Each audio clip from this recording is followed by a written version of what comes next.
Hello student, एक और नए मज़ेदार और इंटरेस्टिंग नॉलेजेबल वीडियो में स्वागत है। आज हम लोग जानने वाले हैं ग्लाइकोलाइसिस पाथवे के बारे में, जिसमें आपको पूरा समझ में आ जाएगा। देखिए, ग्लाइकोलाइसिस पाथवे है, इसका पूरा रीजन सहित अच्छे ढंग से आपको समझ में आ जाएगा, तो वीडियो को पूरा देखिए।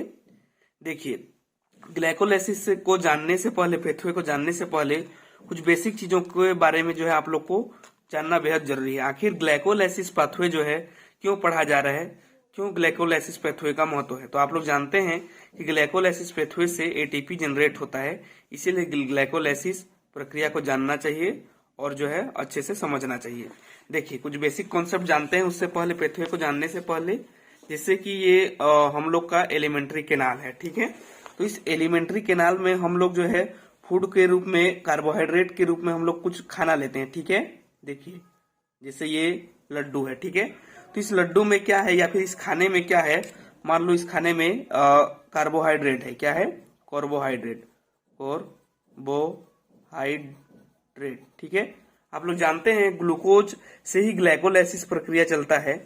तो ये कार्बोहाइड्रेट के जो पॉलीसेकेराइड, जो खाना वाना खाते हैं उसमें कार्बोहाइड्रेट का पॉलीसेकेराइड रहता है, जो फाइनली जो है यह डाइजेस्ट होकर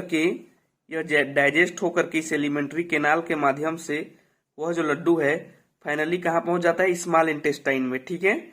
स्मॉल इंटेस्टाइन में पहुंचने के बाद उस कार्बोहाइड्रेट जो था पॉलीसेकेराइड फॉर्म में, वह मोनोसेकेराइड फॉर्म में किस रूप में बदल जाते हैं? ग्लूकोज फॉर्म में। ग्लूकोज फॉर्म में बदल जाते हैं। कहां पर? Small intestine. ये क्या है? स्मॉल इंटेस्टाइन में, ठीक है। तो स्मॉल इंटेस्टाइन में जो है ये फूड फाइनली किस रूप में बदल जाते हैं? ग्लूकोज फॉर्म में। ग्लूकोज जो है मोनोसेकेराइड है, ग्लूकोज, ठीक है। अब यह ग्लूकोज जो है, देखो, अब स्मॉल इंटेस्टाइन में पहुंचने के बाद जो यह ग्लूकोज जो है ब्लड कैपिलरी के माध्यम से फाइनली जो है ग्लूकोज मोलिक्यूल कहाँ पहुंचते हैं बच्चों? फाइनली लीवर तक पहुंचते हैं। ये क्या है? लीवर है, ठीक है, लीवर। अब देखो, इस लीवर सेल में पहुंचने के बाद जो है इससे फिर जो ग्लूकोज है या तो ग्लाइकोजन में बदल जाएगा या फिर ग्लूकोज का बंटवारा जो है शरीर के विभिन्न पार्ट में लीवर के से जो है बांट दिया जाएगा विभिन्न कोशिकाओं में, ठीक है। तो विभिन्न कोशिकाओं में पहुंचने के बाद, जैसे कि ग्लूकोज है, अब मान लो कोई एक सेल है यह, ठीक है, मान लो कोई एक सेल है, यह एक कोशिका है, यह एक सेल है, ठीक है। अब इस सेल के ये जो मान लो ग्लूकोज है, ठीक है, यह ग्लूकोज जो है, देखो ये ब्लड कैपिलरी है, ये क्या है? Blood capillary, blood capillary. तो ब्लड कैपिलरी के माध्यम से ये ग्लूकोज हैं, ग्लूकोज किसी सेल में प्रवेश करते हैं, ठीक है, किसी सेल में अंदर जाते हैं। तो ये जानते हैं, यह यदि सेल है तो यह सेल का क्या है? साइटोप्लाज्म है, साइटोप्लाज्म, ठीक है। तो साइटोप्लाज्म में पहुंचने के बाद इसी साइटोप्लाज्म में जो है ग्लूकोज का ग्लाइकोलाइसिस प्रोसेस जो है होता है। तो ग्लाइकोलाइसिस कहाँ होता है? कोशिका के साइटोप्लाज्म में होता है, ठीक है। साइटोप्लाज्म केंद्रक को छोड़ करके सेल के प्लाज्मा मेम्ब्रेन के अंदर का सेल का जो सोल है, समस्त पार्ट और सेल ऑर्गेनेल है, केवल और केवल केंद्रक को छोड़ के उसको साइटोप्लाज्म कहते हैं। और यदि केवल और केवल उसके द्रव्य पदार्थ सेल का देखा जाए तो उसको साइटोसोल कहा जाता है। तो ग्लाइकोलाइसिस प्रक्रिया जो है इसी साइटोप्लाज्म में संपादित होता है सेल के, ठीक है। लेकिन यहाँ साइटोप्लाज्म में ही क्यों संपादित होता है ग्लाइकोलाइसिस? क्योंकि साइटोप्लाज्म में ही ग्लाइकोलाइसिस करने वाले एंजाइम पाए जाते हैं, इसीलिए कोशिका के साइटोप्लाज्म में जो है ग्लाइकोलाइसिस होती है। और ग्लाइकोलाइसिस प्रक्रिया से एनर्जी जनरेट होता है, जिसका उपयोग कोशिका करते हैं, ठीक है बच्चों। तो बेसिक कॉन्सेप्ट समझ में आ गया होगा कि ग्लाइकोलाइसिस कहाँ होता है, साइटोसोल में होता है या साइटोप्लाज्म में, ठीक है, जिससे एनर्जी प्राप्त होता है। चलिए, अब हम लोग जो है ग्लाइकोलाइसिस पाथवे को अच्छे से समझते हैं, ठीक है। ये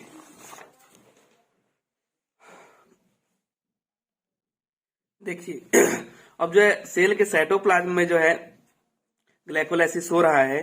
तो ग्लाइकोलाइसिस यह दो शब्द से बना है, ग्लाइको और लाइसिस से। तो ग्लाइको का अर्थ होता है ग्लूकोज, ग्लाइको का अर्थ क्या होता है? ग्लूकोज होता है, और लाइसिस का अर्थ होता है ब्रेकडाउन, ठीक है। जैसे दो शब्द से बना है, एक लाइसिस और ग्लूको और लाइसिस। तो लाइसिस का मतलब होता है ब्रेकडाउन, BREA, ब्रेक डाउन, ठीक है। और जो है ग्लूको का मतलब होता है ग्लूकोज, ग्लूकोज, ठीक है, ये ग्लूकोज।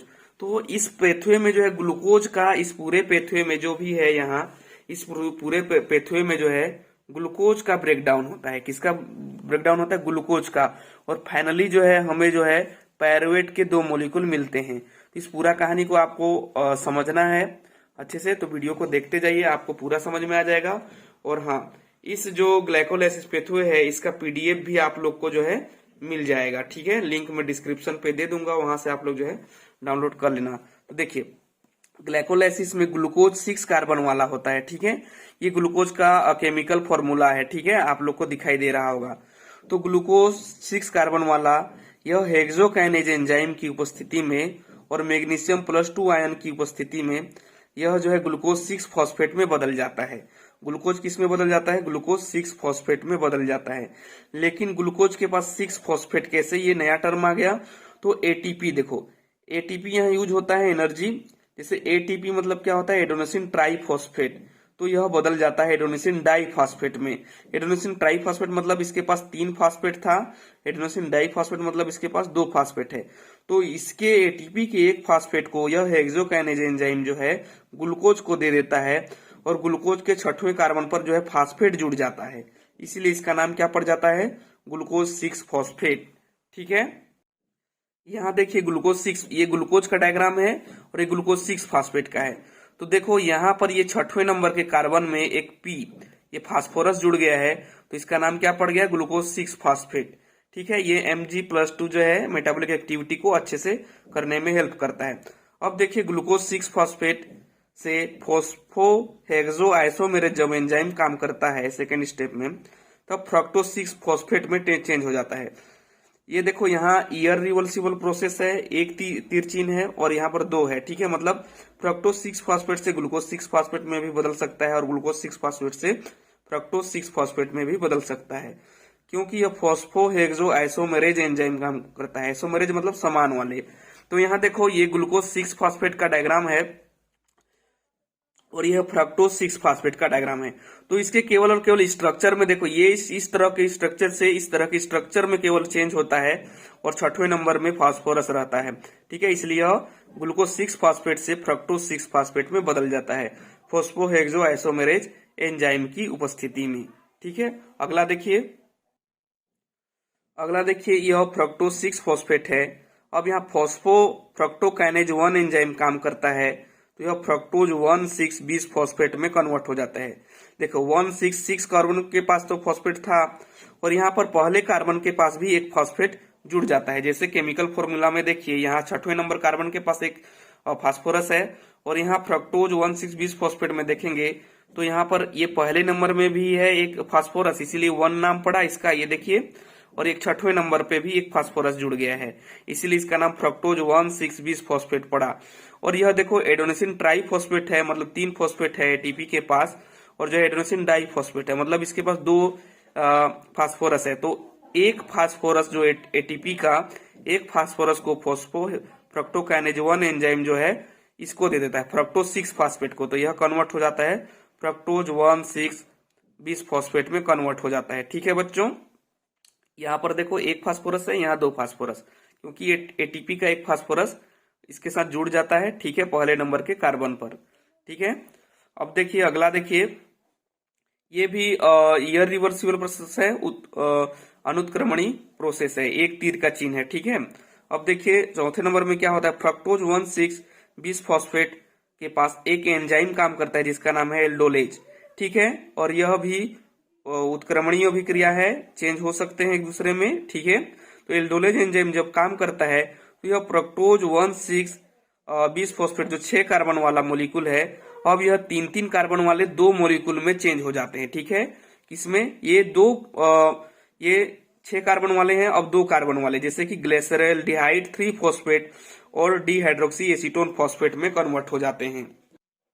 देखिए यहाँ डायग्राम देखिए, ये जो है 2 कंपोनेंट में चेंज हो गया, एक ग्लिसरॉल डिहाइड 3 फॉस्फेट और डिहाइड्रोक्सी एसीटोन फॉस्फेट में। तो 1 कार्बन 2 कार्बन 3 कार्बन, इसके पास 3 कार्बन है, एक कार्बन 2 कार्बन 3 कार्बन, तो इसके पास भी 3 कार्बन है, जबकि इसके पास 6 कार्बन मोलिकुल है, ठीक है। 1 2 3 4 5 6 कार्बन, ठीक है, 6 कार्बन है। अब 3-3 कार्बन, जैसे एक रोटी को तोड़ेंगे तो दो टुकड़ा होगा कि नहीं, वैसे 6 कार्बन को तोड़ेंगे तो 3-3 कार्बन वाला 2 मॉलिक्यूल प्राप्त हुआ है। अब देखिए यहाँ पर समझने लायक मेन चीज है कि ग्लिसरॉल्डिहाइड 3 फॉस्फेट जो है डिहाइड्रोक्सी एसीटोन फास्फेट में भी बदल सकता है, और डिहाइड्रोक्सी एसीटोन फास्फेट जो है ग्लिसरॉल्डिहाइड 3 फास्फेट में भी चेंज हो सकता है। तो देखिए ये ग्लिसरॉल्डिहाइड 3 फॉस्फेट एक मॉलिक्यूल है जो ग्लाइकोलाइसिस को आगे बढ़ाता है। अब डिहाइड्रोक्सी एसीटोन फास्फेट भी ट्राइओज फॉस्फेट आइसोमेरेज एंजाइम की, देखिए यहां दिख रहा होगा, ये ट्राइओज फास्फेट आइसोमेरेज की उपस्थिति में यह डिहाइड्रोक्सी एसीटोन फास्फेट यह ग्लिसरॉल्डिहाइड 3 फॉस्फेट में बदल जाता है। देखो चूंकि हम लोग के पास ग्लिसरॉल्डिहाइड 3 फॉस्फेट पहले से है, फ्रक्टोज 1,6-20 फॉस्फेट से बना है, और डिहाइड्रोक्सी एसीटोन फॉस्फेट यह ट्राइओज फॉस्फेट आइसोमेरेज से यह ग्लिसरॉल्डिहाइड 3 फॉस्फेट में बदल जा रहा है। यहाँ देखो तो कितने मॉलिक्यूल हो गए ग्लिसरॉल्डिहाइड 3 फॉस्फेट के, बोलो बच्चों कितने मॉलिक्यूल हो गए, एक पहले से बना था और ये डिहाइड्रोक्सी एसीटोन फॉस्फेट बदल जा रहा है, तो यहाँ पर 2 मॉलिक्यूल, यहाँ पर दिख रहा होगा 2 मॉलिक्यूल ग्लिसरॉल्डिहाइड 3 फॉस्फेट के बन जाते हैं। देखो एक ये और एक dihydroxy acetone phosphate triose phosphate isomerase enzyme के कारण बदल जाता है, जिसके कारण 2 मॉलिक्यूल ग्लिसरॉल्डिहाइड 3 फॉस्फेट के मिल जाते हैं, ठीक है। अब इन्हीं दोनों मॉलिक्यूल में जो है ग्लाइकोलाइसिस का जो साइकिल है वो आगे बढ़ेगा, ठीक है। एक ग्लिसरॉल्डिहाइड इससे और जो है एक जो डाइहाइड्रोक्सी एसीटोन फॉस्फेट बना है के बदलने से ग्लिसरॉल्डिहाइड 3 फॉस्फेट बना है, तो दोनों मॉलिक्यूल में जो है ग्लाइकोलाइसिस की प्रोसेस होगा, इसीलिए यहाँ पर 2 मॉलिक्यूल लिखा गया है। एक चीज जानकारी के लिए आप लोग को बता दिया जाए कि ये जो 5 स्टेज तक का प्रक्रिया है, यहां से लेकर के जितने भी ऊपर तक है, इसको प्रीपरेटरी फेज कहा जाता है, प्रीपरेटरी फेज कहा जाता है, क्योंकि इन 5 फेज में जो है एटीपी का यूज होता है, जबकि आगे हम लोग पढ़ेंगे 5 फेज उसमें एटीपी जो है जनरेट होता है, ठीक है। तो होप मेरे ख्याल से समझ में आ गया होगा। तो ग्लाइकोलाइसिस का जो साइकिल है आगे इन दोनों ग्लिसरॉल्डिहाइड 3 फॉस्फेट मॉलिक्यूल में होगा, इसलिए 2 मॉलिक्यूल लिखा गया है, जो एक 3-3 कार्बन मॉलिक्यूल हैं, ठीक है। अब देखिए आगे, अब जो दोनों ग्लिसरॉल्डिहाइड 3 फॉस्फेट में सेम प्रक्रिया होगा, तो एक प्रक्रिया 2 मॉलिक्यूल यहाँ पर लिखा गया है क्योंकि दोनों मॉलिक्यूल में हो रहा है, दोनों मॉलिक्यूल ग्लिसरॉल्डिहाइड 3 फॉस्फेट के साथ हो रहा है।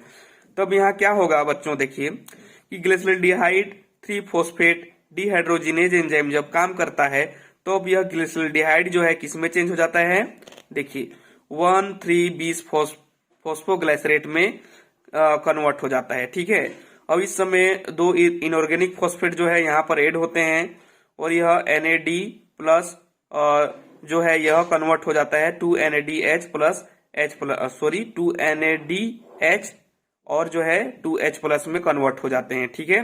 देखिए यहाँ पर केवल पहला, दूसरा, तीसरा कार्बन पर फास्फोरस जुड़ा था, इसीलिए ग्लिसरॉल्डिहाइड 3 फॉस्फेट था, क्योंकि ग्लिसरॉल्डिहाइड के तीसरे नंबर पे फास्फोरस जुड़ा था। लेकिन यहाँ 1,3-20 फॉस्फोग्लाइसरेट हो गया है, मतलब पहले नंबर के कार्बन पे भी फास्फोरस जुड़ा हुआ है। देखिए आप लोग को यहाँ दिखाई दे रहा होगा स्पष्ट, देखिए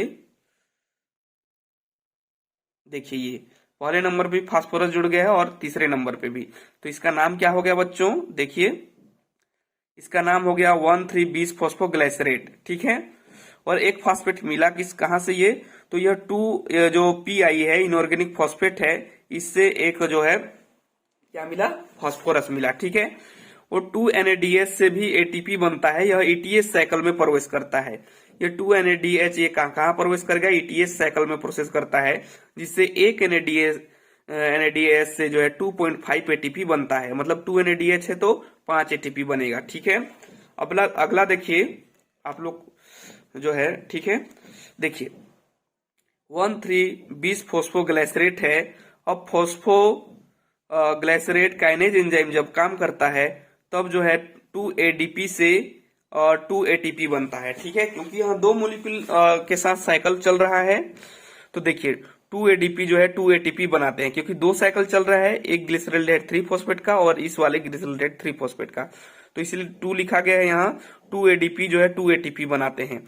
अब देखो फॉस्फोग्लाइसरेट काइनेज जो है इस 20 फॉस्फोग्लाइसरेट के एक फास्फोरस को जो है किसको दे देगा, ADP को दे देते हैं, जिसके कारण ATP बन जाता है, एडेनोसिन डाइफॉस्फेट तो इससे जो है एक फॉस्फेट को दे देंगे 20 फॉस्फोग्लिसरेट से, तो ये 2 एटीपी बन जाएंगे। एडीपी मतलब डाइफॉस्फेट, एडेनोसिन डाइफॉस्फेट, एटीपी मतलब एडेनोसिन ट्राइफॉस्फेट। तो एक फॉस्फेट इसको मिल गया, जिसके कारण यहाँ देखो इसकी संरचना में जो है एक फास्फोरस आप लोग को कमी नजर आ रहा होगा। ठीक है, देखिए बच्चों, देखिए यहाँ पर 1 नंबर में जो जुड़ा था अब नहीं है, क्योंकि इस फास्फोरस को किसको दे दिया गया, किसको दे दिया गया, इस फास्फोरस को एडीपी को दे दिया गया, जिससे 2 एटीपी बने। देखो 2 एटीपी बन गए। अब देखो ये डायग्राम देखो, 3 फॉस्फोग्लिसरेट, देखो केवल और केवल पहला, दूसरा, तीसरे जो नंबर के कार्बन है उसमें फास्फोरस जुड़ा है, पहले में नहीं है, क्योंकि यहाँ के एक फास्फोरस को किसको दे दिया गया, एडीपी को दे दिया गया। ठीक है, अब देखिए अगला प्रोसेस देखिए,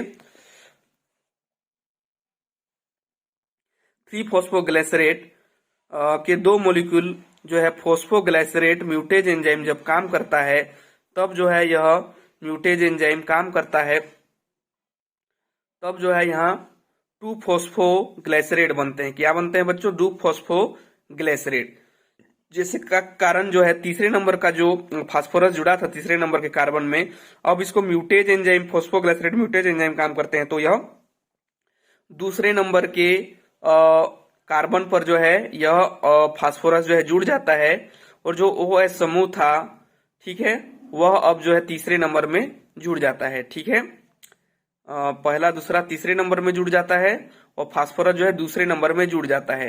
तो दूसरे नंबर में जुड़ेगा तो इसका क्या नाम हो जाएगा, 2 फॉस्फोग्लिसरेट, क्योंकि यह देखिए फास्फोरस जो है कहाँ जुड़ा है, दूसरे नंबर, पहला नंबर का कार्बन दूसरे नंबर का कार्बन के साथ, इसका नाम क्या हो गया बच्चों, 2 फॉस्फोग्लिसरेट। ठीक है, अब देखिए अगला, 2 फॉस्फोग्लिसरेट में जब इनोलेज एंजाइम काम करता है, तब जो है यहाँ पर एक वाटर मॉलिक्यूल जो है बाहर चले जाते हैं, जिसके कारण बनता है फॉस्फोएनोल पारुवेट बनता है। देखो एक वाटर मॉलिक्यूल चले गए, मतलब कि यहाँ के एक हाइड्रोजन और यहाँ का एक ऑक्सीजन और यहाँ का एक, तो देखो ये एक हाइड्रोजन है, ये दूसरा हाइड्रोजन और एक ऑक्सीजन, मतलब H2O जब बाहर चले जाएंगे तो डायग्राम कैसे बन जाएगा, फॉस्फोइनोल पारुवेट का। देखो CH2, और यहाँ देखो कोई भी OH नहीं जुड़ा है, क्योंकि वो वाटर मॉलिक्यूल के रूप में चला गया।